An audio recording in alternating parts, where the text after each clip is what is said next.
on that count.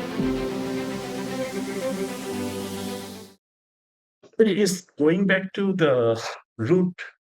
আমাদের root নিয়ে এখন কথা বলা উচিত যে আমি একটা নিউ ওয়েভ দেখতেছি যে স্পেশালি আমি যদি ক্লিয়ার হওয়ার জন্য বলি, রুট বলতে বাংলাদেশের কথা বলছো?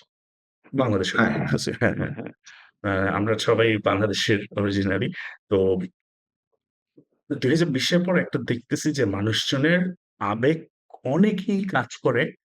আ আমাদের কিন্তু দাদা-দাদিরাও বলতো, "আরে আগের দিন ভালো ছিল, এরকম ভালো ছিল।" না বলো তো। জেনারেশন হ্যাঁ, যেমন আমি একটা মাঝখানে একটু জেনারেশনের করি যে কেউ বলে, যেমন অনেক মুরব্বীরা বলে যে পাকিস্তান আমলেই ভালো ছিলাম, খারাপ না। আবার আরো মুরব্বী আছে, তারা কেউ বলার চেষ্টা করেন ব্রিটিশ আমলে ভালো ছিলাম। আমি ব্রিটিশ আমলে যা দেখছি, ওরা এখন তো সেসব দেখিস না, তোরা সব পাল্টাই গেছে। ওরা কেউ বলার চেষ্টা করে যে এরশাদ আমলেও ভালো ছিলাম, এরকম বিভিন্ন কিন্তু জেনারেশন ওয়াইজ আছে। তুমি যেটা বলছিলে আর কি, এটাই। হ্যাঁ, এটা কিন্তু অনেক কিছু বেসিসে হইতে পারে যে তোরা কত টাকা দিয়ে দিন কিনস, আমরা কিনতাম আটা না দিয়ে, এরকম টাইপের বলতে পারবে। তো এনিওয়েজ আমি সেদিন I'm a part of a group that belongs to Bangladeshi, mostly younger than me. এটা একটা হোয়াটসঅ্যাপ গ্রুপ। একটা ছেলে হঠাৎ করে বলতেছে যে আজকে উত্তরা থেকে ঢাকায়, মানে উত্তরা থেকে ঢাকায় বলতেছি কেন, উত্তরা থেকে ধানমন্ডিতে আসতে তার নাকি ১.৫ ঘন্টা সময় লেগে গেছে। তার কথাবার্তা হচ্ছে গিয়ে যে বুঝতেছে না এখন নতুন সরকার চেঞ্জ করে। সে কিন্তু ওই আওয়ামীপন্থীও না। সে বলতেছে যে বিএনপির কোন একটা সমাবেশ চলতেছিল শুক্রবারের দিনে। তো এইজন্য ১.৫ ঘন্টা লাগতেছে। হ্যাঁ, of course I am not choosing side যে বিএনপি কেন সমাবেশ করবে রাস্তায়, এটাও আমার কোয়েশ্চেন। তো সাথে তার ন্যারেটিভ বদলে গেল। আর তার পরবর্তী মেসেজ গুলো হচ্ছে গিয়ে কি, বুঝবে জিনিসগুলা, একসময় মিস করবে ঠিকই। আমি বলতেছি মানে এত তাড়াতাড়ি মানে একটা হোয়াটসঅ্যাপ গ্রুপেই মানুষের ন্যারেটিভ চেঞ্জ হয়ে যাচ্ছে কি কেমনে? এখানে বুঝি নাই যে কি বুঝবে বা কি মিস করবে। ওই যে ১.৫ ঘন্টা লাগতেছে কেন উত্তরা থেকে আচ্ছা, আচ্ছা। ধানমন্ডি যাইতে? বিএনপি একটা সমাবেশ করতেছে, আওয়ামী লীগের আমল হইলে এটা হইতো না। ও আচ্ছা, এই ১.৫ ঘন্টা জ্যামটা তার হয়তো পড়তে হইতো না। হ্যাঁ, এটাই। আচ্ছা, আচ্ছা। সো সাথেই তারা হলো গিয়ে বিএনপি জামাত ইনফেক্ট ডক্টর ইউনূসকেও ব্লেম করা শুরু করে দিছে। মানুষের আবেগ যদি যে ১.৫ ঘন্টার জ্যামের জায়গা যদি এত তাড়াতাড়ি চেঞ্জ হয়ে যায়, তাহলে তো আমরা তো মনে হয় ইউএসএ থেকে আরো বড় রিস্কে আছি। মানে এখন বাংলাদেশে এই রিস্কটাকে ট্রান্সলেট করবা কি করে? মানে বাংলাদেশে এই রিস্কটা আমরা কিভাবে দেখি? যে এটা কি মানে সেম যে জেনজি কোন দলের কোন একটা রাজনৈতিক দলের ক্ষমতায় চলে আসে এই ধরনের এই কেন্দ্রিক, নাকি কিভাবে ট্রান্সলেট আমার মনে করতেছে? হয় we need to educate ourselves. We need to educate ourselves with history. কারণ আমরা অনেকেই জানি না যে হলো গিয়া আওয়ামী লীগ কিভাবে, মানে আমি অফ কোর্স ক্রেডিট দিতেছি হলো গিয়া আমাদের যে জেনারেশন জেড যেটা বলি, তারাই আমাদের কিন্তু এই বিপ্লব দিয়েছে। তারা কিন্তু এই গণ-অভ্যুত্থান সবকিছু করছে। বাট যে আমরা এট দ্য কথা সেম টাইম বলতেছি পলিটিক্যাল বিষয়ে, I think that's the whole thing came out of this, তাই না? যে তুমি আমাকে ৬ মাস আগে বলতা যে হচ্ছে পলিটিক্যাল একটা তুমি আলোচনা করো অনলাইনে, আমি অবশ্যই না করতাম। যে আমার ওই সাহস বা নাই, আমি মনে হয় যে ওখানে যেতে পারি না। তো এটা সমস্যা ছিল। না এটাই যে মানুষজন কিন্তু কথা বলতে পারতেছে, সমালোচনা বলি বা আলোচনা বলি, দুইটা পক্ষই হচ্ছে সরকারকে এখন যারা আছে তাদেরকে আমি দেখতেছি ওইভাবে ক্র্যাকডাউন করতেছে।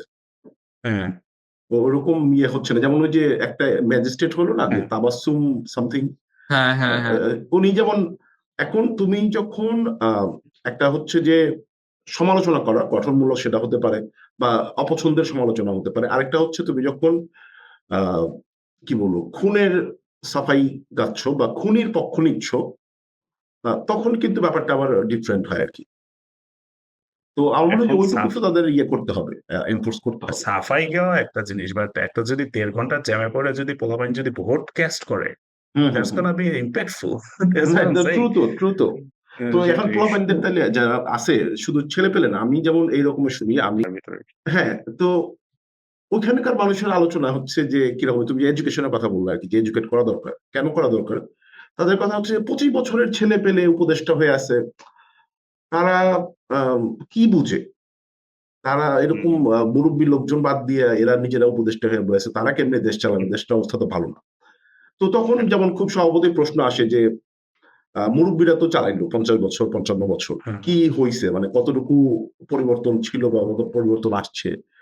তো সেখানে আমি এই ছাত্রদের মধ্যে যাদের দেখি নেতৃস্থানীয় আছে তারা কিন্তু আমার কাছে মনে হয় যে সবাই বেশ পড়াশোনা করা, প্রত্যেকেরই খুব ভালো অ্যানালাইসিস এর আছে, ক্রিটিক্যাল থিংকিং এর ব্যাপারটা তাদের মধ্যে আছে। এবং যখন এদের ইন্টারভিউ গুলো দেখি যে তাদের যে বিভিন্ন টপিক সম্পর্কে তাদের যে মন্তব্য বা অপিনিয়ন খুবই তো আমার কাছে ওভারঅল মনে হয়, ভালোই মনে হয়। যে উল্টাপাল্টা কিছু কথা বলতেছে না, মানে যাই বলতেছে সেই কথাগুলোর ভিত্তি আছে। তো সেখানে এই যে সাধারণ জনগণ তারা এই জিনিসটা অনেকে দেখতে পাচ্ছেন না, তাদেরকে তুমি কিভাবে এডুকেট করবা? যে এই যে যার চিন্তার ধারণটাই হচ্ছে যে কম বয়সী মানেই সে হচ্ছে বুঝে না, ওই যে তুমি যেটা বলে আবেগ দিয়ে ভোট দিচ্ছে, তো তার জায়গা থেকে তো সে ওই আবেগ বা ইমোশন দিয়ে অ্যানালাইসিস করে সে দেখতেছে যে তার বয়স কম, তাকে আমি কি কারণে নির্বাচিত করবো? আমার তো মনে হয় বাংলাদেশ তো আর বয়সের কাজ করে না। আপনি একটা প্রেডিকশন দিয়েছিলেন যে গিয়ে দেখা যাবে আরাফ খান ইকোনমিক মিনিস্টার হয়ে গেছে। বুঝছেন? সো এই দেশের জিনিসটা হচ্ছে যে কি যে ওই যে এটা জাতীয় নাগরিক কমিটি ঘোষণা করা, নতুন উপদেষ্টা এড করা, এইগুলো আপনারা কিভাবে দেখেন? না, এটা তো আমার কাছে আমি এক লাইন বলে ফরচুনের কাছে আমি জানতে চাবো, পরে আমি হয়তো বলতে পারি যে এটা হচ্ছে বৈষম্য বিরোধী ছাত্র আন্দোলনের হচ্ছে বেসিক্যালি তাদের নিজেদের একটা গ্রুপ, আর জাতীয় নাগরিক কমিটি যেটা এটাও তাদের সাথেই ইনভলভ একটা গ্রুপ। তো এইটা হচ্ছে তাদের রাজনৈতিক কি বলে আবির্ভাবের সূচনা হচ্ছে, এই আমার কাছে সেটা মনে হয়। ফরচুন তোমার অ্যানালাইসিস আমরা শুনতে পারি। এটা তো ভালো, আমি তো এটা ভালো হিসাবে দেখি। মানে এই অপরিণত ছেলেপেলে এগুলো যদি আমরা ধরে নিই, মানে মানুষ কোট আনকোট অপরিণত মানুষ যেটা বলছে, তো এই ছেলেপেলেগুলো যদি আসলে আমরা তো ওদেরকে আমরা পছন্দ করি, ওরা এই বিপ্লবের নেতৃত্ব দিয়েছে, এত ম্যাটিকুলাস একটা বিপ্লব যেটা বলছে, তো সেই জায়গা থেকে ওরা যদি রাষ্ট্র পরিচালনার দায়িত্বে আসতে চায়, সেটা তো আসলে একটা গণতান্ত্রিক পদ্ধতিতে আসা দরকার। এবং সেই জায়গা থেকে ওরা যদি একটা রাজনৈতিক দল করে, তারা যদি একটা ম্যান্ডেট দেয়, আমি তো বলি যে মানুষ জামাত ক্ষমতায় আসবে নিয়ে অনেক ভয়ে থাকে, ইসকন ক্ষমতায় আসবে নিয়ে অনেক ভয় থাকে, হিন্দু বৌদ্ধ খ্রিস্টান পরিষদ নিয়ে অহেতুক উল্টাপাল্টা কথা বলে, বা হেফাজতকে নিয়ে ভয়ে থাকে। তো ব্যাপারটা হচ্ছে, আমি যদি আসলেই ডেমোক্রেসির কথা বলি এবং ডেমোক্রেটিক ভ্যালুস গুলাকে হচ্ছে কি ভ্যালুস এর কথা বলি, তাহলে আমার কথা হচ্ছে জামাত ম্যান্ডেট দিক, হেফাজত ম্যান্ডেট দিক, হিন্দু বৌদ্ধ খ্রিস্টান পরিষদ ম্যান্ডেট দিক, ইসকন ম্যান্ডেট, এই ছেলেগুলাও ম্যান্ডেট দিক। তাদের ইশতেহার দেখার পর মানুষের যদি ভালো লাগে, মানুষ তাদেরকে ভোট দিবে, এবং মানুষ যদি তাদেরকে ভোট দেয়, তারা রাষ্ট্র পরিচালনা করবে। এটাতে আমার কোনো আপত্তি নাই। আমি যে এই ধরনের রাজনৈতিক দল গঠন করা এবং রাজনৈতিক দল গঠন করার মধ্য দিয়ে রাজনীতিতে আসার জন্য যে আসতে চায়, আমি এটার পক্ষে, মানে আমি এটার বিপক্ষে না। আহমেদের হয়তো এই জাতীয় নাগরিক কমিটি নিয়ে একটা প্রশ্ন থাকতে হয়তো তোমাকে হয়তো জিজ্ঞেস করবে, তার আগে আমি আরেকটা প্রশ্ন তোমার কাছে জানতে চাই হয়তো, যে সেটা হচ্ছে যে এখানে কনফ্লিক্ট অফ ইন্টারেস্ট তৈরি হওয়ার একটা সম্ভাবনা থাকে কিনা, যে তাদের দল বৈষম্যবিরোধী ছাত্র আন্দোলনের বেশ কয়েকজন উপদেষ্টা আছেন 3 জন, এবং তারা যদি আবার এখন রাজনৈতিক দল তারা কি তারা দায়িত্বে থাকা অবস্থায় কি ওই কমিটির কোন সদস্য পদ বা তারা হয়তো থাকবে না, ওইটুকু আমি শিওর যে তারা ওই ব্যাপারটুকু নোটিস করবে, কিন্তু তারা ভেতরে কি কোনো এরকম, যেমন তুমি যে আমার বন্ধু হিসাবে আমি যদি এখন একই প্রতিষ্ঠানে না থাকি, তুমি কি আমার কাছ থেকে কিছু সহানুভূতিশীল সিদ্ধান্ত পেতে পারো কিনা যখন কোনো সময় আসবে এই ধরনের? এখন এটা হচ্ছে কি, বাংলাদেশের হিস্টোরিক্যালি এই জিনিসগুলা ঘটে গেছে, মানে এটা একটু অ্যাভয়েড করার উপায় নেই। আমাদের যেটা আমাদের এত শক্তিশালী না যে হচ্ছে কি আমি 100% নিরপেক্ষভাবে এখানে সবগুলার ফাংশন করবে। আমাদের যে পরিস্থিতি, সেখানের মধ্যে আমাদের ব্যাপারটা হচ্ছে যে অ্যাটলিস্ট থিওরিটিক্যালি কাগজে কলমে এবং লিগালি সব দিক থেকে যেন জিনিসগুলা পরিচ্ছন্ন থাকে। এরপর ভেতরে নিরপেক্ষতা থাকবে না, বা কেউ কাউকে ফেভার করবে, এই জিনিসগুলা ওই লেভেলে বাংলাদেশের সংস্কার এখনো পর্যন্ত আমার মনে হয় না সম্ভব, কারণ আমরা এখন ওই পর্যায়ে পৌঁছাইনি। মানে ওরা যদি এটা করে যে একটা সাজানো কারচুপি নির্বাচন করে দিয়ে নকশা নির্বাচন করে এই দলকে নিজেরাই ক্ষমতায় চলে আসে, নিজের তখন তুমি এই প্রশ্নটা করতে পারো। That would be a problem, that would be a huge concern. Hmm, কিন্তু ওদেরকে রাজনৈতিক দল গঠন করার জন্য বা রাজনৈতিক 300 আসনে প্রার্থী দেওয়ার জন্য, তাদেরকে ঘর গোছানোর জন্য যদি হচ্ছে কি কোনো ধরনের প্যাট্রোনাইজ করে থাকে, এবং সেটা অলিখিত ভাবে মানে যেটা করে থাকে সেটা তো আসলে করে, মানে আমাদের আমাদের ইলেকশন কমিশন, নির্বাচন ব্যবস্থা, আমাদের সুপ্রিম কোর্ট, আমরা যদিও গণতন্ত্র বলি কিন্তু যে সরকারই থাকে আলটিমেটলি তো আমাদের গণতান্ত্রিক প্রতিষ্ঠানগুলো যারা ক্ষমতায় আসে তাদেরকেই 5 বছর করে করে সার্ভ করে, সেটা হুম, হুম, হুম। সচিবালয় থেকে শুরু করে সুপ্রিম কোর্ট থেকে শুরু করে বিশ্ববিদ্যালয়গুলো থেকে শুরু করে, এটা তো নতুন কিছু না। ফলে দুজন মাত্র ছেলে, 2টা বা 3টা ছেলে যারা আছে, ওরা ওরা আর কতটুকুই বা আলটিমেটলি কি করবে, মানে এদেরকে তো এত বেশি কিছু করে দিতে পারে। হুম, হুম, হুম। আসলেই, সেটা ঠিক। সেটাই। তো আমার কাছে যেটা কনসার্ন হচ্ছে গিয়ে কি যে মানে the fascism always makes a comeback. তো আমার অবজারভেশনে যেটা হচ্ছে গিয়ে আম মানে one of the ousted leader ফিলিপিন্সের মার্কোস নাম ছিল ওনার। ওই ওনার ছেলে এবার রিসেন্টলি প্রাইম মিনিস্টার হয়েছে। And the youth was behind the re-election of this guy.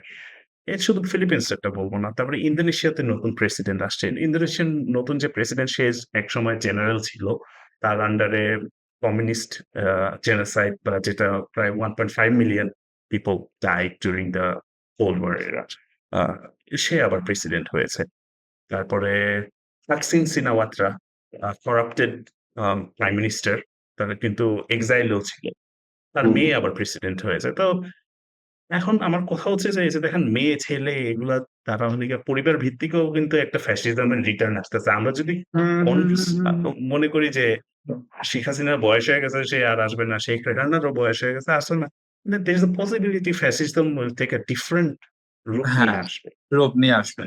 এটা কি এরকম যে জয় বা তবে পুতুল বা ফেসিজম আসার, রেহানার ছেলে সাস্টেইন করার, Definitely possible. ফেসিজম আসলেই যে ফেসিজম সাস্টেইন করতে পারবে এরকম তো না। যেমন মিডল ইস্টে যখন ফেসিজম আসে বা রাজতন্ত্র চলে, তখন আবার আমেরিকা খুব ডেমোক্রেটিক আচরণ হয়ে ওদেরকে দমানোর জন্য খুব উঠে পড়ে লেগে যায়। কিন্তু আবার অন্য দেশে ফেসিস্টদের যেমন যেমন মোদিকে খুব পছন্দ করে, নেতানিয়াহুকে খুবই পছন্দ করে, যদিও এরা খুবই কট্টর ডানপন্থী ফেসিস্ট টাইপেরই। তো অন টাইরানি, যে টিমোথি শিলডারের বইয়ের একটা টাইরানি কিভাবে ফেসিস্ট কিভাবে টিকে থাকে তার অনেকগুলো সূত্র উনি দিচ্ছে। তার মধ্যে একটা সূত্র ছিল যে ফেসিস্ট গভর্নমেন্ট, ফেসিস্ট রাষ্ট্রপ্রধান অন্য একজন ফেসিস্ট রাষ্ট্রপ্রধানের সাথে বন্ধুত্ব করে, মানে ওদের মধ্যে একটা বন্ধুত্বপূর্ণ সম্পর্ক বজায় রাখে, যেন তারা গ্লোবালি ডেমোক্রেটিক ইনস্টিটিউশন গুলা যখন প্রেশার ক্রিয়েট করে সেই প্রেশার গুলাকে হচ্ছে কি তারা মোকাবেলা করতে পারে। এই ডোনাল্ড ট্রাম্প আসার মধ্য দিয়ে আসার জন্য সবচেয়ে মুখিয়ে ছিল কে? নেতানিয়াহু। এবং ডোনাল্ড ট্রাম্প আসার মধ্যে সবচেয়ে খুশি কে? মানে মোদি।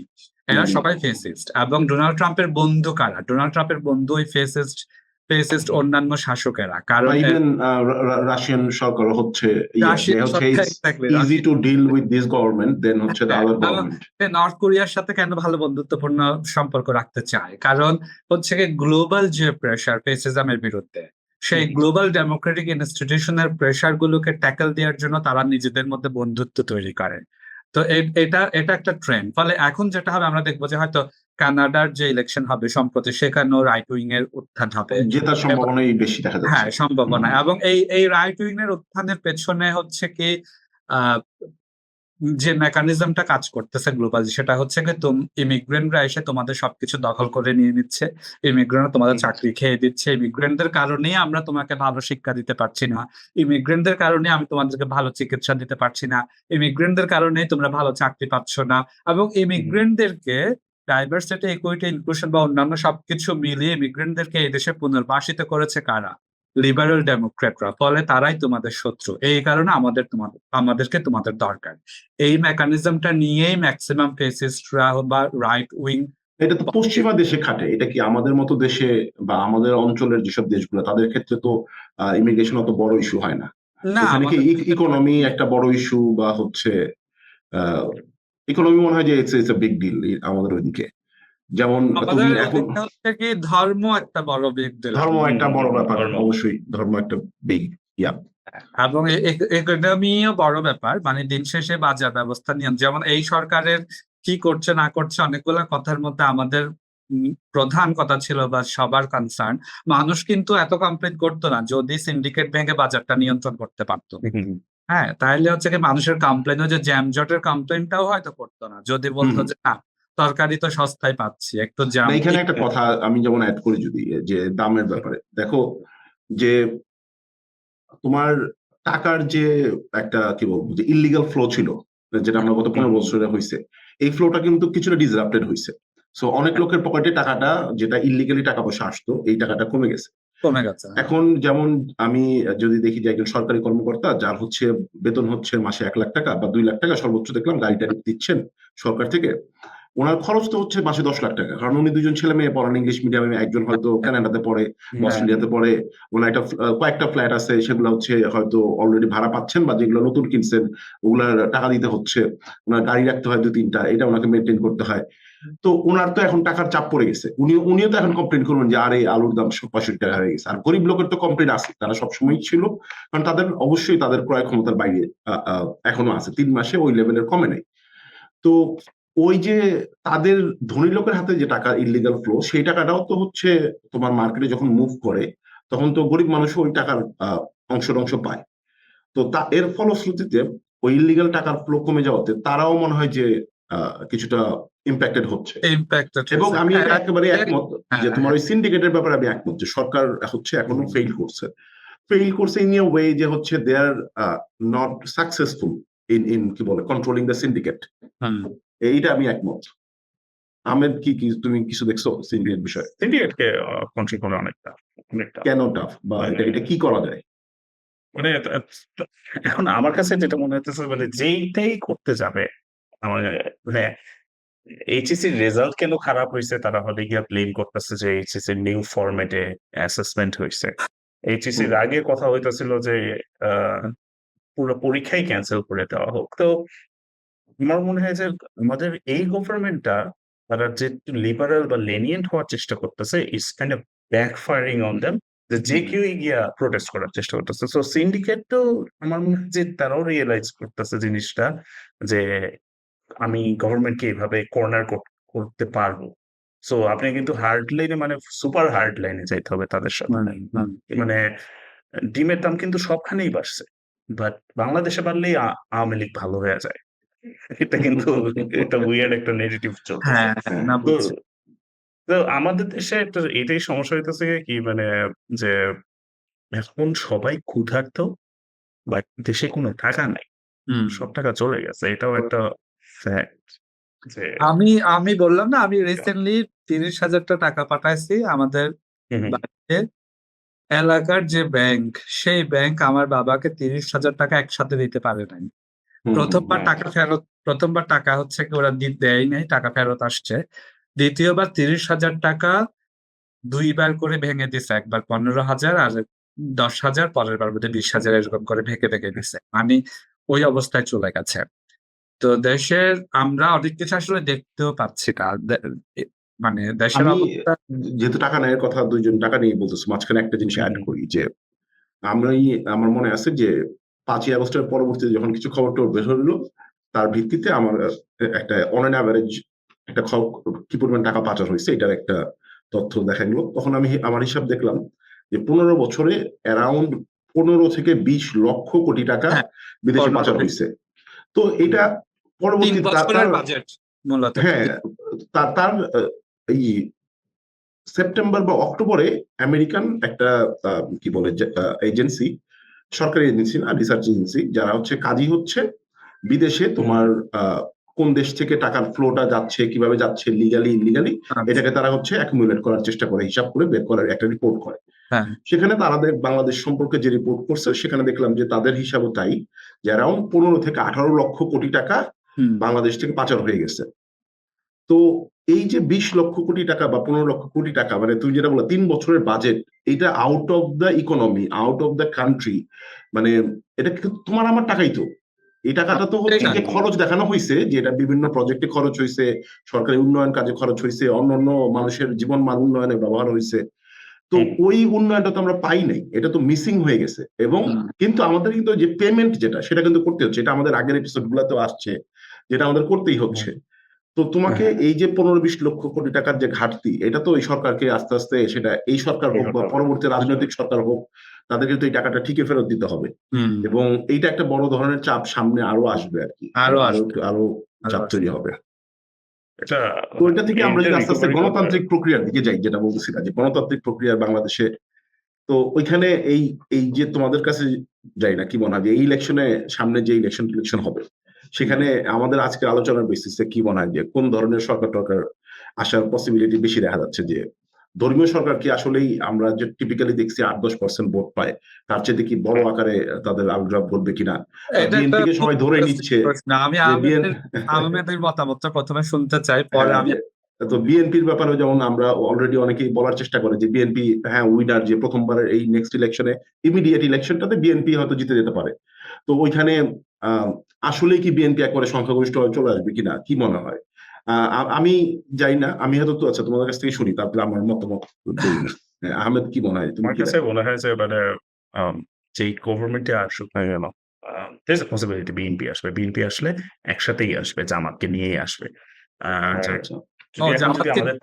তুমি বলতে চাচ্ছ তারা আবার একটা ঐক্যে টেক্যে যাবে, possibly gonna be an alliance, কারণ এখন পর্যন্ত আমরা জামাত বিএনপি মারামারি করতেছে, এটা কিন্তু ফলো ভাবে দেখি নাই, মানে স্প্রেড দেখি নাই।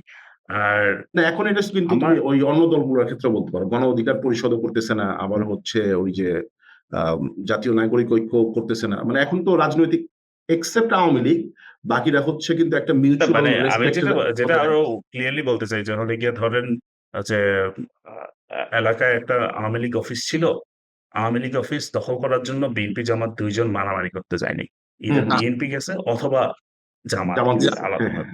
হ্যাঁ, ওরা একসাথে কোনো জায়গায় অ্যাটাক করে নাই।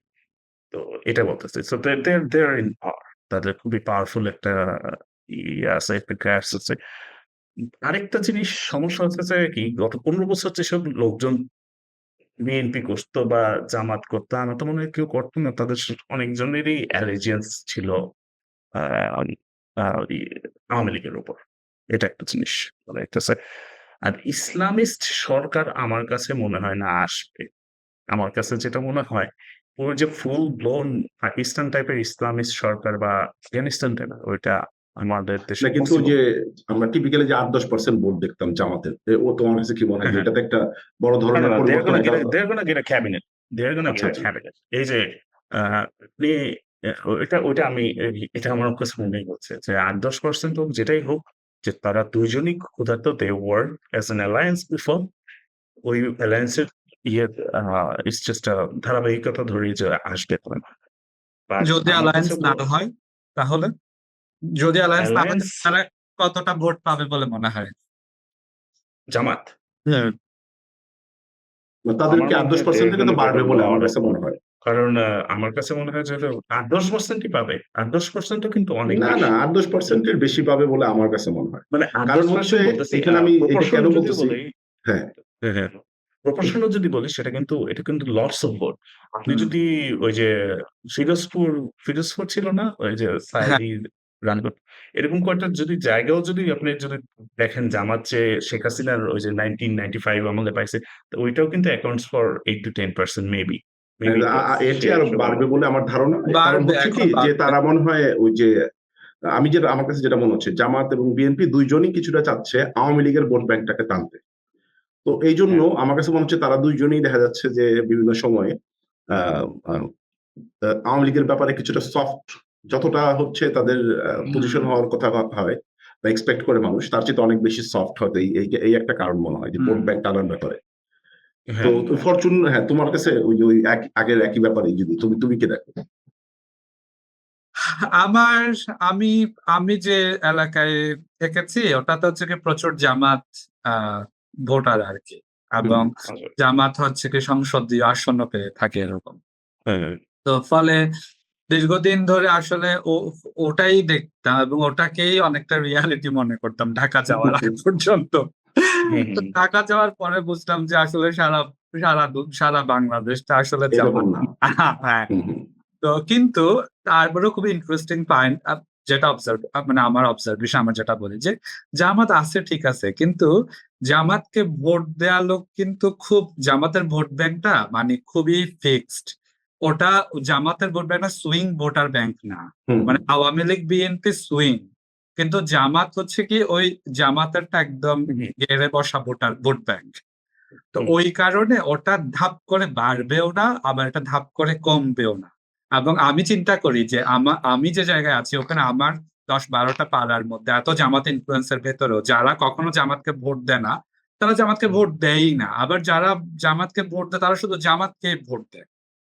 তো ওই জায়গা থেকে আমার মনে হয় যদিও মানে খুব বেড়ে গেলে হয়তো 2-3% বেড়ে যাবে, কিন্তু আলটিমেটলি ওই 10-12%ই হয়তো ওদের টোটাল ভোট ব্যাংক। এবং যতটা না মিডিয়ায় দেখছি, আসলে মানুষ কিন্তু ভোট দিতে গেলে মানুষ এই ধরনের ইসলামিস্ট কোন দলকে, সেটা যে কোনো ধরনের ধর্মভিত্তিক যে কোনো ধরনের দলকে ভোট দেওয়ার ক্ষেত্রে আমি মনে করি মানুষ কয়েকবার ভাবে।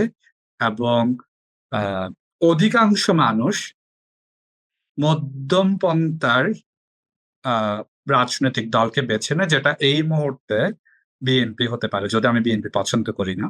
কিন্তু আমি বলছি যে এই মুহূর্তে আহ বাংলাদেশের মানুষের কাছে যদি তুমি দুইটা অপশন তুলে দাও, বিএনপি এবং জামাত, জামাত যত যাই করুক, মিডিয়া নিয়ন্ত্রণ নিক, রাষ্ট্র 5 তারিখের পর থেকে অনেকেই বলছে জামাত নাকি দেশ চালাচ্ছে, যত যাই করুক মানুষ কিন্তু ভোট দিবে না, মানুষ বিএনপি কে। এখানে আমি একটু আরো কিছু তথ্য যদি অ্যাড করি বা একটা পয়েন্ট, যে আমরা যেটা বলতেছি জামাতের যে ভোট ব্যাংক 8-10%, যেটা আমরা কোন তথ্যের ভিত্তিতে বলতেছি, যে জামাত তারা লাস্ট ইলেকশনে পার্টিসিপেট করছে 2008 সালে। দ্যাট ওয়াজ অলমোস্ট কি বলে 17 বছর আগে। গত 17 বছরে কিন্তু আর কোনো গ্রহণযোগ্য ভোট তেমন একটা বলা হয়েছে বলা যাবে না, এবং জামাতের পার্টিসিপেশন সেভাবে আমরা দেখিনি। তো এর মধ্যে কিন্তু তোমার সোশ্যাল মিডিয়ার কারণে, সোশ্যাল মিডিয়া বা ইউটিউব এর ফলশ্রুতিতে বাংলাদেশে কিন্তু ধর্মীয় একটা কি বলবো, মানুষের ধর্মীয় চিন্তা ভাবনার একটা গেছে মানুষের মধ্যে। আমরা দেখি যে প্রচুর একটা ওয়াজের কালচার তৈরি হয়েছে, এটা আগেও ছিল, কিন্তু এখন যেটা সেটা সারা বছর ব্যাপী হচ্ছে, বা সারা বছর না হইলেও যে ওয়াজ যেতে পারতেছে না, সে দেখা যাচ্ছে যে ইউটিউবে শুনতেছে, ফেসবুকে দেখতেছে। তো মানুষের মধ্যে মনে হয় যে একটা, আমি ভালো খারাপের আলোচনা করতেছি না এখানে, যে আমি বাস্তবতাটা বলতেছি, যে পরিবর্তনটা হয়েছে। কিন্তু মানুষ মনে হয় যে দে ওয়ার মোর এক্সপোজড, মানে হচ্ছে তারা আরো এই ধরনের সামনাসামনি হয়েছে অনেক বেশি আগের 20-30 বছরের তুলনায়, গত 15-16 বছর এটা বেশি হয়েছে। এই বাস্তবতাটা কিন্তু হচ্ছে আমাদের ভোট কাউন্টেও মনে হয় যে কনসিডার করা উচিত। কিন্তু এই বাস্তবতাটা আমার মনে হয় না ভোট এফেক্ট করবে। আমি যেটা বললাম, এই ধরনের বাস্তবতা থেকে মানুষের অপশন থাকবে দুইটা, যে হচ্ছে কি একদম ইসলামী একটা দল প্লাস, অথবা কম্পারেটিভলি মানে ধর ওই যে লিবারাল মধ্যপন্থী যেটা, সেটা এই মুহূর্তে আমাদের কিন্তু ওই অপশনটা আছে। যদি ওটা না থাকতো তাহলে হচ্ছে কি এটা একটা বড় ট্রান্সফরমেশন হয়তো ভোটে দেখাচ্ছে, তো আমার কাছে মনে হয় আর কি। আচ্ছা, আমি এটাতে একটা একটা জিনিস বলতেছি, যে মানে এখন সমস্যাটা হয়ে গেছে কি, যে আমার selling point for BNP was Zia, and selling point for জাতীয় ইসলাম ছিল, জামাতের ইয়েতে ছিল যে ইসলামিস্ট পার্টি। গোলাম আজমকে দেখে কেউ আসলে তেমন অনেকেই চিনি। তো এখন দুইটাই আমার মানে আওয়ামী লীগ এরকম ভাবে অ্যাবলিশ করে দিয়ে গেছে সিস্টেম, তাদেরকে মানে উইক বানিয়ে দিয়ে গেছে। মানে জামাতের যদি উইকনেস যদি বলতে চান যে রাজাকার বা কিছু, জামাতকে আপনি পুরোপুরি ভাবে একটা ব্র্যান্ড নিউ ক্লিন একটা দল হিসেবেও কিন্তু প্রেজেন্ট করা যায় মানুষের ভোটারদের পার্সপেক্টিভে বলতেছে। কিন্তু তখন যারা দেখতেছে আরে জামাতে তো আর কোনো রাজাকার নাই, সো ৭১-এর চেতনা কোশ্চেনে আসতেছে। দেন জিয়াউর রহমানও নাই, কিন্তু তারেক জিয়া, আমার মনে হয় তারেক জিয়াকে একসেপ্ট করবে না অনেকেই। ছাত্ররা এক্সপেক্ট, তারা বলতে চাইলে কি আমরা আওয়ামী লীগকে সরাইছি পরিবারতন্ত্র বাদ দেওয়ার জন্যই। So Tarique Zia, BNP will do the right thing, I hope, যে তারা তারেক জিয়া কেন না। সো এই জন্য এটা আমি দেখতেছি না, এই বাস্তবতাটা আমি দেখতেছি না। তুমি যেটা বললা আহমেদ, এই বাস্তবতাটা আমি দেখি না। তারেক জিয়া আসবে না, এই বাস্তবতাটা আমি দেখি না। না। আমি বলতেছি ছাত্ররা যারা না, ছাত্ররা ছাত্রদের মতো করছে ইয়ে করতে পারে, তারা তাদের মতো দল-টল হ্যাঁ, করলো, হ্যাঁ। সবই করলো, তারা না, হয়তো তারা ইয়ে আমার করলো। মনে হয় না তারা কিন্তু বিএনপিকে বিএনপি অ্যালাউ কে আমি করবে দেখি যে না যে তারেক জিয়াকে ছাড়া। এটা আমি হচ্ছে ফরচুনের সাথে একটা আচ্ছা, আলোচনাতে বলতেছিলাম যে এখন হ্যাঁ, তারা বিএনপি কে হয়তো এখন অ্যালাউ করলো না এই নির্বাচনে হ্যাঁ, আনতে, যে ঠিক আছে তারেক জিয়াকে সাইডে রেখে নির্বাচন হলো। কিন্তু আচ্ছা। বিএনপি যদি নির্বাচনে জিতে আসে, তারা এসে তখন তারেক জিয়াকে নিয়ে আসলো। আহ, হ্যাঁ, this is a possibility. But আমার মনে হয় না যে তারা একদম they will make him the face. কারণ মাত্র তারা একটা ফ্যাসিস্ট সরকারকে নামাইছে। এরপরেই যদি তারা না, তারেক পরিবর্তনটা রহমান সেল তো করার অলরেডি চেষ্টা করে বিএনপির ফেস তো। তারেক রহমান তো already BNP face, face. but I'm saying that they're not going to try to, in their words, to sell him as the potential leader right now. আমার কাছে মনে হয় এটা করা উচিত হবে না।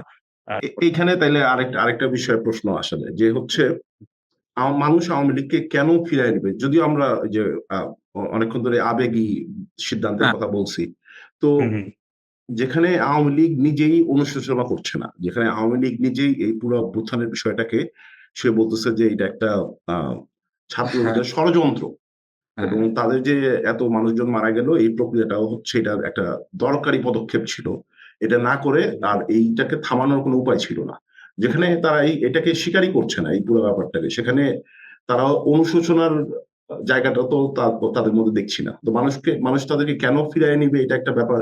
আরেকটা হচ্ছে যে মানুষ তাদেরকে যেখানে তারা নিজেরাই অনুশোচনা করতেছে না, এবং তারা এই অনুশোচনাটা কেন করছে না বলে তোমাদের কাছে কি মনে হয়? জানি না যে এই জায়গাটাতে আওয়ামী লীগ কেন এখনো কোনো ধরনের অনুশোচনা আমরা দেখছি না, আওয়ামী লীগের নেতা ইভেন কর্মীদের মধ্যেও, মেজরিটির মধ্যে। নাই তো, আমিও দেখছি না তো। এবং হুম, আমার মনে হয় যদি সংস্কার, আমি আবার এই ব্যাপারগুলা খুব ক্লিয়ার করা উচিত। আমার মনে হয় এখন এই বিপ্লবের পরে যে নতুন রাষ্ট্র ব্যবস্থা আমরা চাচ্ছি, সেখানে ক্ষমা চাওয়া, অনুশোচনা করা, এই কালচারটাকে ইমপ্লিমেন্ট করা, এমবেডেড করা খুবই জরুরি।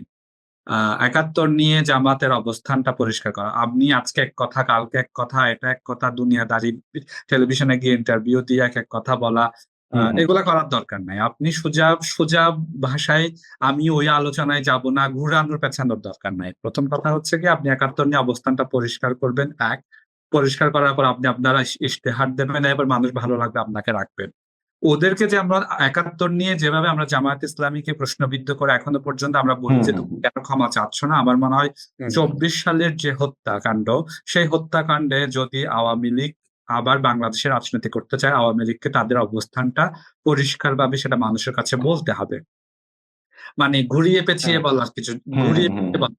আমরা ২৪ সালে এই ধরনের এতদিন ফ্যাসিস্ট সরকারের মধ্য থেকে এখানে এই হত্যাকাণ্ড হয়েছে, আমরা এই হত্যাকাণ্ডের জন্য অনুতপ্ত বা সরকার দায়ী, এটা সেটা, কিন্তু নতুন করে তারা রাজনীতি শুরু করতে চায়। এই কথাগুলা হচ্ছে কি খুব ক্লিয়ারলি করা জরুরি আমার কাছে মনে হয়। না, তারা কিন্তু তারা এটা দেখতে পাচ্ছি না, আসলে হ্যাঁ, দেখতে মানে এটা তাদের সাইকোলজিটা কি? আহমেদ কি মনে হয় তারা কেন Psychology is তারা কি it's a বলে? pretty simple thing. Okay, I don't like politicians. Politicians যদি কখনো তাদের কিছু admit করে any wrongdoing, that হ্যাঁ, makes them a criminal, not politician anymore. তাদের কাজই হচ্ছে গিয়ে এগুলো অ্যাভয়েড করে মানে একটা চলে গ্রে যাওয়া এরিয়া and তৈরি করে রাখা, একটা কনফিউশন তৈরি করে রাখা ইচ্ছাকৃতভাবে। একটা কনফিউশন। এটার অ্যাডমিট এটা করলেই তো এটা তো it's gonna come এটা back and haunt সাইকোলজিটা you. হচ্ছে যে তুমি যখনই এটা বলবে তখন ইলেকশনে বা বাংলাদেশের রাজনীতিতে ওটাকে তোমার মানে বিশাল একটা জনগোষ্ঠীকে হচ্ছে কি ওইটা দিয়ে তুমি ক্যাম্পেইন করতে পারবে। যেমন আমি এই ধরনের জিজ্ঞেস করেছিলাম যে ব্ল্যাক কমিউনিটির, ইনসাইড ব্ল্যাক কমিউনিটি অনেক প্রবলেম আছে এখানে, মিসোজিনি এক্সট্রিম, এখানে হচ্ছে হোমোফোবিয়া এক্সট্রিম, এখানে ডোমেস্টিক ভায়োলেন্স এক্সট্রিম। তাইলে একজন হোয়াইট স্কলার যখন ব্ল্যাকদের এসব নিয়ে কথা বলতে চায়, ব্ল্যাকদের ভেতর থেকে বলা হয়ে থাকে যে তারা হোয়াইট সুপ্রিমিস্ট বা হচ্ছে কি রেসিস্ট। কিন্তু ব্ল্যাক স্কলাররা কেন তাদের নিজেদের কমিউনিটির ভেতরের ব্যাপারগুলা নিয়ে খুব কথা বলছে না। কথা বলে না? তখন আমাকে একজন ব্ল্যাক স্কলার বলেছিলেন যে যদি আমরা এটা বলি তখন রাইট উইং পলিটিশিয়ানসরা, যারা হোয়াইট সুপ্রিমিস্ট, তারা হচ্ছে কি আমাদেরকে রেফারেন্স হিসাবে ইউজ করবে যে হচ্ছে কি দেখো অমুক ব্ল্যাক স্কলার হয়েও সেই বলছে যে তাদের তারা ভালো সমস্যা, এবং এটাকে দিয়ে তারা পলিটিক্স করে আলটিমেটলি আবার একটা রেসিজমের পলিটিক্স করবে, আবার হচ্ছে কি এই পলিটিক্সটা করে। তো পলিটিশিয়ানরা তো এই ব্যাপারগুলা বুঝে। আমার মনে হয় যে ক্ষমা চাইলে, ক্ষমা চাওয়া মানে তো তুমি তোমার মানে তুমি যে একটা ক্রাইম করেছো এটা তুমি অ্যাকসেপ্ট করে নিচ্ছ, এবং এই অ্যাকসেপ্টের ফলে ওটা তোমার হিস্ট্রিতে থেকে যায়, এবং 2 নাম্বার হচ্ছে কি বারবার বারবার এটা রিপিট করে করে হচ্ছে কি ওদেরকে খোঁচানো হবে, এটা ওরা জানে। এখন তাহলে তার যারা কর্মী বা ভোটার সমর্থক হ্যাঁ। তাদের এখানে কেন ইয়াটা তারাও তো এই ব্যাপারটাকে তার নেতা যেভাবে দেখতেছে, তার সামনে এত কিছু ঘটলো, সে না, ওইভাবে অনেক অনেকের সাথে সবাইকে বলবো না, আমি হয়তো সবাই না, অনেকের কথা অনেকে, বলছি অবশ্যই। আমি বলবো যে অধিকাংশ নেতারাই বরং এটা মানেনি, কিন্তু আমি বলবো যে তোমার যখন মারা গেল, আর তখন এত লোক মারা যাওয়ার পর আহ বিশাল একটা আওয়ামী লীগের ভেতরের বড় জনগোষ্ঠী কিন্তু তোমার এই হত্যাকাণ্ডকে সাপোর্ট করেনি, হুম, এবং করেনি বলেই তো বিপ্লব সফল হয়েছে। তো না এটা আই গেস, হ্যাঁ, আমি হয়তো পেঁচাইতে ওইভাবে চাচ্ছি না, ঠিক আছে, যে কিন্তু আমি অনেকেই দেখতেছি যারা হচ্ছে কর্মীদের মধ্যেও আর কি, যে তুমি তো নেতাদের ব্যাপারটা হয়তো ব্যাখ্যা করলে এবং এটা আসলে মেক সেন্স করে, আহমেদও যেটা বললা যে নিজেদেরকে ক্রিমিনাল বা ওই ওই সেন্সে নিয়ে যেতে চাচ্ছে না, কিন্তু ওই যে কর্মীদের মধ্যেও দেখি আমরা অনেক সময়, কর্মীদের মধ্যে অনেকের মধ্যে দেখতে পাচ্ছি না, কিন্তু তারা এখনো বলার চেষ্টা করতেছে ওই যে বাংলাদেশ আওয়ামী লীগ পেজ থেকে অনেক প্রোপাগান্ডা বা হচ্ছে গুজব ছড়ানো হচ্ছে, তারাও খুব ব্ল্যাটান্টলি ওইটা আবার শেয়ার করতেছে, ওইটা নিয়ে তাদের মন্তব্য শেয়ার করতেছে। এটা বোধহয় হিস্টোরিক্যালি এরকমই হয়, এরকমই হয়, দ্যাটস ট্রু, মেনে এরকমই নিতে হয়। কারণ 71-এর মুক্তিযুদ্ধের পরাজয়ের পর হচ্ছে কি গোলাম আজম সৌদি আরবে গিয়ে বিভিন্ন বিভিন্ন ইসলামিক রাষ্ট্রে গিয়ে গিয়ে হচ্ছে কি বাংলাদেশের বিরোধিতা করতেছিলেন। এবং উনি তো তখন দেশে আসতে পারেনি, উনি তখন দেশের বাইরে, এবং বিভিন্ন বিশ্বের বিভিন্ন দেশগুলোকে উনি কনভিন্স করার ট্রাই করেছিলেন যে যেন বাংলাদেশকে স্বীকৃতি দেয়া না হয়। এবং তুমি খেয়াল করবা সৌদি আরব বাংলাদেশকে স্বীকৃতি দিয়েছে হচ্ছে কি যখন বঙ্গবন্ধুকে হত্যা করার পর, বঙ্গবন্ধু হত্যার পর। তো পরাজিত শক্তি সেটা হচ্ছে কি তাদের যে সাইকোলজি, তারা তারা মনে করে যে তারা আবার ফিরে আসতে পারবে, তারা পাল্টা অভ্যুত্থানের মধ্য দিয়ে ফিরে আসতে পারবে। এবং আওয়ামী লীগ হয়তো এখনো সেই স্বপ্নটা দেখে, কারণ আওয়ামী লীগের লোকজন তো এখনো রাষ্ট্রের মানে সুপ্রিম কোর্টে বলো, সচিবালয়ে বলো, বিভিন্ন জায়গায় রয়ে গেছে। তারা এখান থেকে ষড়যন্ত্র করে বা একটা প্রতি বিপ্লবের মধ্য দিয়ে হয়তো তারা আবার ফিরে আসতে পারবে, এই জায়গা থেকে হয়তো তারা বিরোধিতা করে বা এখনো স্বপ্ন দেখে আর কি। এটা ট্রু, বুঝতে পারছি, মানে এটা আছে হয়তো, এই স্বপ্নটা কাজ করে বলেই এটা এই নেতাদের স্বপ্নটা কর্মীদের মধ্যে প্রতিফলিত হচ্ছে। হ্যাঁ। এটা আরো সিম্পল করে বলা যায়, এতদিন ধরে এত খুন খারাপি করলাম, এই লাস্টেরটা এতে কি হয়েছে? Why should I repent over it? Relate করে লাভ কি? প্রথম থেকেই তো খুন খারাপি করে আসতেছে, এটা একটা সিম্পল 15 বছর ধরে তো খুন গুম সবই তো চলছে। এটা এমন না যে হলে গিয়া রিপাবলিকানদের একটা মাইনর সাপোর্টার কমিক্স বাট এখানে ছাত্র লীগ হইলেই সে গিয়া কিছু না কিছু একটা করছে, হলের গুলা বা ইয়াগুলা অ্যাট্রোসিটি কমিট করছে। আমার কাছে এটাই মনে হয়। প্রত্যেকটা আওয়ামী লীগের প্রত্যেকটা অঙ্গ সংগঠন হচ্ছে কি তোমার খানেই হচ্ছে কি এই ব্যবস্থা চালু, মানে শিল্পকলাতে 15 বছর ধরে লিয়াকত এখন বসে আছে শুরু করবা শিল্পীদের। আমি বলি যে বাংলাদেশে আসলে গণতন্ত্রটা মরে গেছিল কেন, তোমার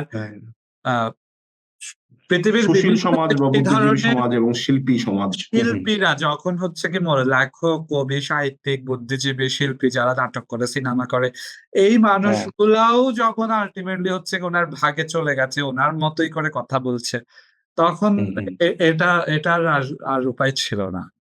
এইখানে যেহেতু শিল্পীদের কথা আমরা, তো তাহলে আমি হচ্ছে আর একটা বিষয় তোমার কাছে জানতে চাই, দুজনের কাছে হয়তো, যে এই যে সংস্কৃতি উপদেষ্টা হিসেবে ইয়েকে নিয়োগ দেওয়া হলো, এটা কিভাবে দেখো, বা এটার প্রয়োজনীয়তা কি, এবং এই ব্যাপারটা থেকে কি আসলে ভালো মন্দ কিছু আছে, সমালোচনার জায়গা কিনা? এটা আমি সবচেয়ে সিম্পল একটা থিওরি বের করছি, যে আমার মনে হয় যে বাংলাদেশের একটা নেগেটিভ আছে না, দাড়ি থাকলেই ভালো মুসলিম। এই যে আমাদের লোকরা দেখছে যে ফারুকের একটু দাড়িটা নিয়ে আছে, মনে হয় তিনি ভালো হবে। এছাড়া আমি কোনো যুক্তিই পাই না যে ফারুকি কেন এখানে আসছে, কারণ ফারুকির অ্যালায়েন্স নিয়ে ডাউট আছে। আমি সবসময় তাকে মনে করছি যে সে আসলে লেফটিস্ট। ফারুকির is not we're talking about Faruqi, right? চব্বিশের আন্দোলনে কি বামদের মানে স্টক হোল্ডার বা এদের শেয়ার ছিল না, তো ফলে সেই জায়গা থেকে হচ্ছে কি বামরা কি 24-এর আন্দোলনের উপদেষ্টা পরিষদে বা বিভিন্ন জায়গায় কোথাও কি আসতে পারবে না, মানে না, আমি যেটা বলতেছি যে হলো গিয়ে বামের জিনিসটা না, বামের জিনিসটা অনেকটা আমার কাছে মনে হয় যে করাপ্ট হয়ে গিয়েছে। মানে ওভার দ্য ইয়ার্স যেটা বামকে আমরা যেটা বলতাম যে they think about the people তারা হলে গিয়ে আমি আমি কমিউনিস্টদের সাথে আলোচনাটা অ্যালাই বামের করত। দিকে নিয়ে যাবো না হয়তো, আমি না, আলোচনাটা আলোচনাটা ফারুকের দিকে রাখতে চাই। হ্যাঁ, বুঝছি যে আমি। ফারুকি, হ্যাঁ, তো তুমি যে বলতেছো, তো ফারুকি এরকম কি ব্লেম আছে যে সে হ্যাঁ, প্রপার ফারুকী বাম, পেয়েছি। এরকম কি? হ্যাঁ, ফারুকের তো এরকম এই ধরনের কোনো ট্যাগ আমি দেখি নাই কখনো যে বামপন্থী হ্যাঁ। কোনো দল টলের সাথে আছে। আমার কাছে তো মনে হয়েছে যে ফারুকের না একটা লোনের ডকুমেন্ট না রিলিজ হয়েছিল যে সে এত টাকা লোন নিছিল কার কাছ থেকে, ব্যাংকে। শেখ হাসিনার কাছ থেকে, না, মানে ব্যাংক ব্যাংক থেকে। সবাই তো বলে সবাই তো ব্যাংক আমার এরকম মনে হয় না, আমি দেখি নাই, আমার কাছে মনে পড়ে না। আচ্ছা, তুমি আমি যেটা বলতেছো হয়তো তার বিভিন্ন স্ট্যাটাস নিয়ে হয়তো কেউ কেউ কথাবার্তা হুম। বলছে যে আওয়ামী লীগের ইস্যু নিয়ে তার যে কথাবার্তা, তার হুম। যে বিভিন্ন সময় হয়তো শেখ হাসিনাকে নিয়ে কিছু কথাবার্তা বলছে, হ্যাঁ, শেখ হাসিনাকে এই ধরনের একটা আলাপ আলোচনা আছে। স্ট্যাটাস দিয়েছে বিভিন্ন সময়, ওর ও মুজিব সিনেমায় অভিনয় করেছে, এই টাইপের অভিযোগ আছে। কিন্তু ফারুকী এস্টাবলিশ মানে একদম এস্টাবলিশমেন্ট, আওয়ামী লীগ এস্টাবলিশমেন্টের ভেতরের লোক, যেমন আমির আসাদুজ্জামান নূর হচ্ছে কি আওয়ামী লীগের মার্কামার এস্টাবলিশমেন্টের লোক, হ্যাঁ। তারিং হচ্ছে কি ওখানকার লোক, বা হচ্ছে কি রিয়াজ বলো, ফেরদৌস বলো, ফেরদৌস বল, এরকম থাকতে পারে। কিন্তু ফারুকী কি হচ্ছে কি আসলে এই 15 বছরের ফেসিজমের মধ্যে হচ্ছে কি ওইভাবে আওয়ামী লীগের সিল মারা কোনো লোক আমার মনে হয় না, এক। আমার কাছে তাই মনে হয় না। আমার কাছে মনে হয় না। 2 নাম্বার হচ্ছে কি ফারুকীর আহ সাংস্কৃতিক আন্দোলন বা বাংলাদেশের সাংস্কৃতিক আন্দোলনে তো আসলে বাম ঘেঁষা, যদি পুরোপুরি বামও না হয়, তাহলে বাম ঘেঁষা লোকেদের তো হচ্ছে আধিপত্য ঐতিহাসিক ভাবে আছে। সে জায়গা থেকে হচ্ছে কিন্তু যদি ধরেও থাকে তার ইনক্লাইনেশন আছে, আমার তো মনে হয় সেটা 24-এর বিপ্লবের সাথে হচ্ছে কন্ট্রাডিক্ট করে না। কারণ এই 24-এর আন্দোলনে বাম রাজনৈতিক এবং বাম সাংস্কৃতিক কর্মীদের হচ্ছে কি একটা বড় শেয়ার আছে, তারা হচ্ছে কি রাস্তায় নেমেছে। আহ 3 নাম্বার হচ্ছে কি এই এই সাংস্কৃতিক অঙ্গনটা ফারুকীকে বুঝে কিনা, আমার তো মনে হয় ফারুকী বুঝে। মানে বাংলাদেশের গণমাধ্যম এবং বাংলাদেশের আহ অডিয়েন্স যারা, গণমাধ্যম দর্শক, তাদের রুচি, তাদের সাইকোলজি এবং তাদের যে শিফট, ইন্টারজেনারেশনাল শিফট, সবগুলা হচ্ছে কি আমি বলবো যে হুমায়ুন আহমেদের পরবর্তীতে যদি কেউ বুঝে থাকে বাংলাদেশের মানুষের পালস, অডিয়েন্সের পালস, টিভি অডিয়েন্সের পালস বা স্ক্রিন অডিয়েন্সের পালস, সেটা আমার মনে হয় ফারুকী এই মুহূর্তে। হ্যাঁ, না, আমার কাছেও মনে হয় যে জানি না, আমি আহমেদের সাথে হয়তো মত পোষণ করবো যে একটা প্রশ্ন তোলা যায় যে আহ, সংস্কৃতি উপদেষ্টা এই মুহূর্তে কি দরকার কি ছিল কিনা, এটা একটা প্রশ্ন তোলা যায়। কিন্তু আমি ব্যক্তিগতভাবে দেখি যে হচ্ছে আহ, এটা খুব একটা খারাপ ডিসিশন না। কারণ হচ্ছে তুমি যখন চাচ্ছ যে একটা রাষ্ট্রের সংস্কার আনতে, তো রাষ্ট্রে কিন্তু তোমার এন্টারটেইনমেন্ট বলি বা আমরা যে it's a big part of the whole concept, যে তুমি একটা ভালো নাগরিক গড়ে তোলা। তুমি যখন একটা নাগরিকের রুচি ভালো হবে, তার যখন বা তুমি একটা নাগরিককে ভালো করতে চাইলে তোমাকে আইদার শিক্ষা ব্যবস্থার মাধ্যমে পুরোপুরি ছোটবেলা থেকে বড় করে তুলতে হবে, অথবা তোমাকে সেই সাথে সাংস্কৃতিকের মাধ্যমে তুমি হচ্ছে মানুষকে ট্রেন করতে পারো ভালো করার। যে তুমি যেটা বললো যে এডুকেট করতে হবে নাগরিককে, আমি আগে যেটা বলতেছিলাম, সেই জায়গা থেকে মনে হয় যে তোমার সংস্কৃত তো একটা ভালো উপায় তুমি এই কাজটা করার। তো ওই জায়গা থেকে একটা সুনাগরিক গড়ে তোলার জায়গা থেকে রাষ্ট্র যখন অন্য জায়গাতে সংস্কারের হাত দিছে, তো সেখানে আমার কাছে মনে হয় যে ইয়েটা বাদই থাকবে কেন, এন্টারটেইনমেন্ট ইন্ডাস্ট্রি বা সংস্কৃতি ইন্ডাস্ট্রিটা বাদ থাকবে কেন? আবার হচ্ছে জুলাইয়ের যে গণ অভ্যুত্থানের ব্যাপারটা, এইটাকে হচ্ছে সামনে নিয়ে আসা, এইটার গল্পগুলাকে যে বলা, আমার কাছে মনে হয় যে ফারুকী এই কাজটাতে হাত দিতে পারবে সুন্দর করে। এক্স্যাক্টলি এই মুহূর্তে আমার আরেকটা জিনিস লাস্ট আমি বলতে চাই যে আমরা সবসময় কমপ্লেন করি যে এই জায়েদ খানের সিনেমা বানাচ্ছে, সুজন মাঝি হচ্ছে, হিরো আলম সিনেমা বানাচ্ছে, এই বাংলাদেশের কি ওভারঅল সিনেমা ইন্ডাস্ট্রি বা গান ইন্ডাস্ট্রি বা বই লেখা ইন্ডাস্ট্রি কি এই কি রূপ ধারণ করতেছে কিনা। তো আমার কাছে মনে হয় ফারুকী এই জায়গাটা থেকে হচ্ছে একটা পরিবর্তন আনতে পারবো, যে আমরা হয়তো সামনে ভালো উন্নত মানের সিনেমা দেখবো, উন্নত ভালো গান শুনতে পারবো, বা ভালো বই পাবো, ভালো ভালো নাটক পাবো। আমার কাছে মনে হয় এই জায়গাটা তো আসার একটা জায়গা হইতে পারে। we're still reeling from our loss, our tragedy. এরকম কোনো অ্যাপয়েন্টমেন্ট দেওয়া উচিত না স্পেশালি ইন ইন্টারিম গভর্নমেন্ট, যেটা তাহলে কি কন্ট্রোভার্সি অথবা কোয়েশ্চেন অ্যারেস্ট করবে, বুঝছেন? এখন কোয়েশ্চেনটা আমি যেটা আমার কথাটা সেটা যে মানে আমার পছন্দ হইলো না বলেই আমি যদি এই জায়গায় অন্য একজনকে দিত, ফারুকীকে না দিয়ে ওদের পছন্দ হতো, হুম, তাহলে কিন্তু প্রশ্ন হুম, উঠতো। তো এখন তাহলে সবার প্রশ্ন কি উঠতো না। পছন্দ হবে?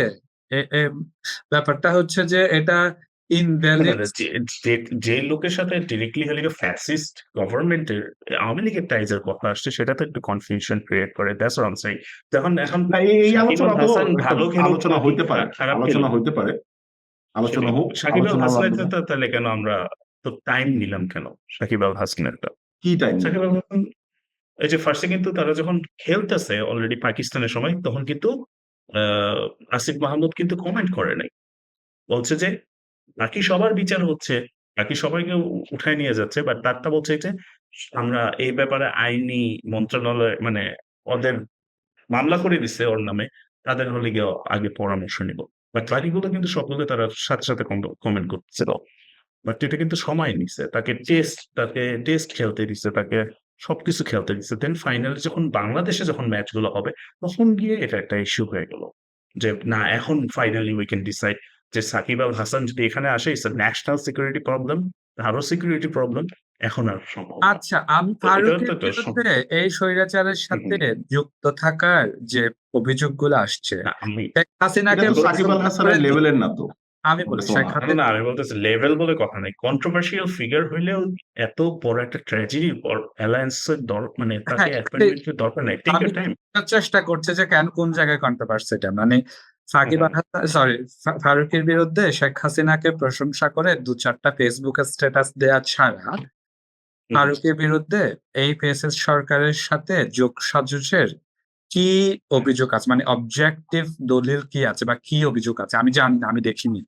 যেমন প্রশ্ন আমিও তোলা যায় যে এই যে ফারুক সিংয়ের সাথে আলোচনা একদিন কথা হচ্ছিল যে ফারুকি কি মানে 5,000 কোটি টাকা মেরে দিছে, মেরে দিছে ফারুককে, আমি জানি না, আমিও শুনি না এরকম কথা। হ্যাঁ বা খুন খারাপির মামলাতেও যেমন ওর নামটা কোথাও কি আসছে কিনা, যে কোথাও খুন বা গুম টুবে মামলা টামলাতে কখনো। আরে বাংলাদেশে তো আমি মামলা, আপনিও আমার নামে গতকাল আগামীকাল গিয়ে মামলা করে দিতে পারেন। হ্যাঁ আমিও দিতে দিতে পারে, পারি। সেটা পারো কিন্তু সেটা ছাড়াও সেটাও তো হয় নাই, তো অভিযোগ সেটাও কি তো আসতে হয় পারে, না। আমি বলি যে বড় অভিযোগ আসতে পারতো হচ্ছে কি বিটিভিতে হচ্ছে কি স্বৈরাচারকে রক্ষা করার জন্য কালো পতাকা হাতে নিয়ে সবাই দাঁড়াইছিল, ফারুকে কি ওখানে ফারুকি ছিল কিনা? ফারুকি ছিল না। ফারুকি হচ্ছে কি সরকারের কাছ থেকে বড় কোনো টাকা পাইছিল সিনেমা বানানোর জন্য, এরকম ওই টাকা বা প্লট পাইছে কিনা অভিনয় মানে সিনেমা পরিচালনা করার জন্য, সেরকম আমার কিছু মনে হয় না। শুধুমাত্র আমি যে অভিযোগগুলা ঘেটে আমি যেটা পেয়েছি সেটা হচ্ছে কি শেখ হাসিনাকে প্রশংসা করে 2-4টা ফেসবুক স্ট্যাটাস দিয়েছিল কয়েক বছর আগে, বহু বছর আগে। এই অভিযোগটা কি আসলে ফারুকীকে বিতর্কিত বলা বা ফারুকীকে নেগেট করে দেওয়ার জন্য যথেষ্ট অভিযোগ? আমার কাছে মনে হয় না। এখন আমিও তো শেখ হাসিনাকে বিভিন্ন সময় শেখ হাসিনাকে নিয়ে স্ট্যাটাস দিয়েছি বা মুক্তিযুদ্ধের পক্ষে স্ট্যাটাস দিয়েছি, কিন্তু তার মানে কি আমি জুলাই অভ্যুত্থানের সাথে আমার আদর্শ কি সাংঘর্ষিক? এরকম তো আমার মনে হয় না। তো আমার কাছে মনে হয় এটা একেবারে একটা রাইট উইং প্রোপাগান্ডা ফারুকীর বিরুদ্ধে। মানে বাংলাদেশকে 5 তারিখের পর থেকে না প্রচন্ড ভাবে একটা ইসলাম জোর করে গায়ের জোরে ইসলামিক রূপ দেওয়ার চেষ্টা করা হচ্ছে, যেটার ঢাকা বিশ্ববিদ্যালয়ে আমরা দেখতে পাচ্ছি, যেটা সারা দেশের বিভিন্ন জায়গায় বিভিন্ন ঘটনার মধ্যে দেখতে পাচ্ছি, এগুলা জোর করে হচ্ছে এবং এগুলা মাজার ভাঙা, তারপর হচ্ছে কি গাড়ি রাস্তাঘাটে চলতে গিয়ে হচ্ছে কি থুতু মারতেছে যারা বুরকা পড়তেছে না, এই টাইপের উল্টাপাল্টা কিছু কাগজপত্র। এবং এই রাইট উইং এর এক্সট্রিম রাইট উইং প্রোপাগান্ডা তো আসলে সোশ্যাল মিডিয়া তো অ্যাক্টিভ এবং তারা হচ্ছে মূলত ফারুকের বিরুদ্ধে এই প্রোপাগান্ডাটা চালাচ্ছে বলে আমার মনে হয়। ঠিক যেমনি ভাবে এই প্রোপাগান্ডাটা তানজিম স্যারের বিরুদ্ধে চালানো হয়েছিল ঢাকা ইউনিভার্সিটি যেন বিসি হতে না পারে, মামুনুজ্জামান মামুন স্যারের বিরুদ্ধে, সামিনা লুৎফার বিরুদ্ধে চালানো হয়েছে। তো যেমন তোমার যে ইয়ার বিরুদ্ধে চালানো হয়েছে কামরুল ইসলাম মামুন, তারপর রাখাল রাহা, তাদেরকে যেমন হচ্ছে ইয়া থেকে বের করে দেওয়া হলো, কিন্তু ওনারা এত বড় ফিগার না। কিন্তু ফারুকের বিরুদ্ধে আমার কাছে মনে হয় যে ওটা ওরকমই, মানে পুরোনো আমলের 2-4টা ফেসবুক স্ট্যাটাস এনে এখন মির্জা আমি তোমার ফেসবুক স্ট্যাটাস গেটে 7 সালে কিছু না কিছু সালে আমি নিয়ে আসতে কিছু পেতে পারবো, এনে বলতে পারবো যে আমি হাসিনার দালাল ছিলাম। সো এইগুলা আমার কাছে আমার সাবস্টেন্সিয়াল কাছে যেটা না। সরি, হ্যাঁ, না, আমিও ফরচুনের সাথে অনেকটাই মেজরিটি একমত যে এই ধারণাটা ব্যাপারে, যে আমার কাছে ওভারঅল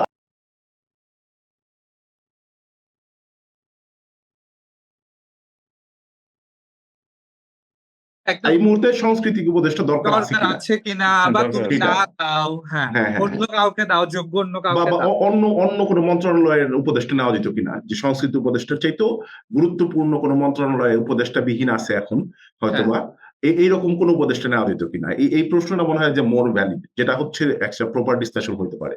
কিন্তু আমি ফারুকের ব্যাপারে দেখি না, নেগেটিভ কিছু দেখি না, যে আর ২ নাম্বার আহ, কথা হচ্ছে যে বাংলাদেশের সাংস্কৃতিক অঙ্গন এত বেশি ফেসিস্টের নিয়ন্ত্রণে চলে গেছিল, মানে তুমি লোক খুঁজে পাবা না একটা লোক হুম বসানো। হুম হুম হুম শাহজাদ হুম, বলো, নজরুল একাডেমি বলো, শিল্পকলা বলো, বিটিভি বলো, অভিনয় শিল্পীদের বলো, এফটিসি বলো, যে পরিমাণ এগুলো পলিটিসাইজড হয়ে গেছে, তুমি সিন্ধু সেচে মুক্ত আনার মতো ব্যাপার হয়ে যাবে তুমি একটা লোক খুঁজে পাওয়া যে আসলে জুলাই স্পিরিটকে ধারণ করে।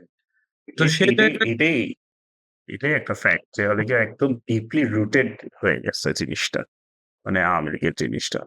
বাট সেই ক্ষেত্রে আমরা তো আর এটা তো বলতে পারি না যে we didn't find any proof, that's why we didn't do it. আমার পয়েন্ট এটা না, আমি বলবো না যে ফারুকি ভালো নাকি খারাপ, ফারুকি লেফট নাকি রাইট। আমার পয়েন্ট হচ্ছে কি we are still reeling from the tragedy যেটা কন্ট্রোভার্সি ক্রিয়েট করবে, we should try to avoid it. That's what I'm না, আমার that's কাছে what my মনে হয় point is. পুরোপুরি, আমি এটার সাথে এটাও একটু আমি আমি অ্যাড একমত। করতে চাই, যে আমার কাছে মনে কারণ হয় এখন যে down the situation line আছে, we are gonna find some post. এখন যদি আপনি পিনাকি obviously, কন্ট্রোভার্সি হবে না, এখন হবে আপনি হবে পিনাকিকে দিলেও হবে, কন্ট্রোভার্সি হবে না, এখন হ্যাঁ, সাক্ষাৎ রাব্বি আনিককে দিলে হবে, কন্ট্রোভার্সি হবে না, তুমি ফাহমাদ যাকেই সালামকে দিবে ডাইকা দাও, controversy তাও হবে। হবে, সবাইকে দিলেই হুম। হবে। কিন্তু এইটাই Controversy আমি চাই হবেই। যে হচ্ছে এখন যে সিচুয়েশন, মানুষজন যেটা বলার চেষ্টা করে যে কোথায় বাংলাদেশে এখন গণতন্ত্র, এই যে তুমি হুম। ডিসকাশন করতে পারতেছো ওপেন, যে আমি ওকে পছন্দ করি বা ওকে আমি করি না, দুইটাই তুমি ডিসকাস করতে হ্যাঁ। পারতেছো এটা- নির্ভয়ভাবে। এইটাই তো চাই আমরা, যে আচ্ছা তুই কেউ দেওয়া হোক, ফরচুন তাকে অপোজ করলো, আমি সাপোর্ট করলাম, হুম। আহমেদ অপোজ করলো, এই যে একটা ওপেন ডিসকাশন হবে, এইটাই তো চাই, মানে এটাই তো দরকার ডিসকাশনটা, That's very well. সেটাই। যে Right. জানি না, এখন আরেকটা দেখা জিনিস যাক। হচ্ছে হ্যাঁ। কি আমরা এগুলো একটু আসলে মানে কিছু জিনিস আসলে আমাদের একসেপ্ট করতে হবে, দিস ইজ নট পসিবল। কারণ বাংলাদেশে ওই যে বললাম না যে গ্রামীণ ব্যাংকের, এর আগে আমি ডিসকাস করতেছিলাম যে গ্রামীণ ব্যাংকের অনেক পজিশনই ফিল আপ করা হয়েছে ঢাকা ইউনিভার্সিটির একটু লেফট লিনিং একাডেমিশিয়ান ওনাদের সাথে, ওনাদেরকে দিয়ে। তো that doesn't make them the enemy of the state. তারাও সুযোগ দেখছে, তারাও লিগে জয়েন করছে। সো আমার মনে হয় যে তুই মানে এতই মিশে গেছে আওয়ামী লীগ বাংলাদেশের সাথে over the last 15 years, it's really hard to মানে অ্যাভয়েড। না, এটা ওই যে যেটা কথা হচ্ছে যে হ্যাঁ। সংস্কার করা হবে ইনশাল্লাহ, দেখা যাক। আমরা স্বপ্নই দেখতে পারি যে আমরা আস্তে আস্তে শেষ করে ফেলবো। প্রায় 2 ঘন্টা ব্যাপী আলাপ আলোচনা হইলো, যে সামনে এই সংস্কারের প্রক্রিয়ার মাধ্যমে যদি ভালো কিছু হয়, আশা করি যে আমরা হচ্ছে তার ফলশ্রুতিতে একটা পরস্পরের প্রতি সৌহার্দ্যপূর্ণ বা রেসপেক্টফুল একটা পলিটিক্যাল কালচার বাংলাদেশে আসবে বলে ধারণা করি, এবং এই যে সংস্কার প্রক্রিয়াটাতেও মানুষকে অভ্যস্ত করার জন্য 1-1.5 বছর যদি সময় লাগে, যেটা আমরা শুনতেছি, হয়তো 1.5 বছর 2 বছর হয়তো সর্বোচ্চ লাগতে পারে নির্বাচন আসায়। আমার কাছে মনে হয় মানুষ কিছুটা এই ট্রানজিশন ফেজটা দিয়ে ইউজ টু হবে, নিজেদের কিছু পরিবর্তন আনবে, এবং রাজনৈতিক দলগুলোও আশা করি সেই পরিবর্তনটা আনবে, এবং আমরা হয়তো সেই ধারাটাই সামনে দেখতে পারবো। যে ফ্যাসিস্টের বিরুদ্ধে, যেটা আমাদের আজকে আলোচনার টপিক ছিল, যে বিভিন্ন সময় ফ্যাসিস্ট সরকার বা রাইট উইং বা এই ধরনের একটু চরমপন্থী সরকার আসে, এটার জন্য আমাদের নিজেদেরকেও একটা প্রিপারেশনের তৈরি হবে, যে আমরা যেন এদেরকে দেখলে চিনতে পারি এবং এদের বিরুদ্ধে প্রতিরোধ করে নিজের একটা প্রতিরোধ ব্যবস্থা তৈরি করতে পারি, যে আমরা চাই না এই ধরনের সরকার যেন আসুক। এইটার জন্য আমরা একটা মানসিক প্রস্তুতি হয়তো নেওয়ার চেষ্টা করতে পারি, কিন্তু কতটুকু সফল হবো সেটা জানি না। যেটা আমরা অনেক জায়গায় দেখছি যে ফেল করতেছে বিভিন্ন জায়গাতে, বাংলাদেশেও আসলে লং টার্মে গিয়ে হয়তো আমরা যতই প্রস্তুতি নেই, ফেল করার সম্ভাবনা থাকতেই পারে। হ্যাঁ, তো আমরা মনে হয় আস্তে আস্তে শেষ করে হ্যাঁ, শেষ করি। কিছু আর কিছু বলার নাই আমার। ঠিক আছে, থ্যাংক ইউ ফরচুন আমাদের এখানে আজকে আসার জন্য। আর আজকে অনেক বিষয় নিয়ে আলাপ আলোচনা হলো, বাংলাদেশের রাজনীতি, আমেরিকার রাজনীতি, প্রেসিডেন্ট ইলেকশন এবং তার ইম্প্যাক্ট শুনলাম। আহমেদ, যদি শেষ করো কিছু বলতে পারেন। There was a great discussion actually. অনেক কিছুই শিখতে পারলাম আমরা। আরেকটা জিনিস, at the end of the day আমরা hopeful let it be আমি কাউকে মার্ক করতে চাই না। বাংলাদেশের জন্য যেই আসবে নেক্সট আসবে that will be for Bangladesh and তাদের একটা accountability থাকবে সবসময় যে না ছাত্ররাই তাদের এরকম একটা ইয়ে হয়েছিল। অপরচুনিটি দিয়ে ব্যবস্থা করছে। হ্যাঁ, সেটাই। And it's always gonna be by Bangladesh for Bangladesh. Our nationalist idea. ইনশাল্লাহ। All right. Thank you. ঠিক আছে, থ্যাংক ইউ ঠিক ফরচুন, আছে। থ্যাংক ইউ আমাদের দর্শকদের লাইক শেয়ার দিয়ে আমাদের পাশে থাকবেন। Thanks.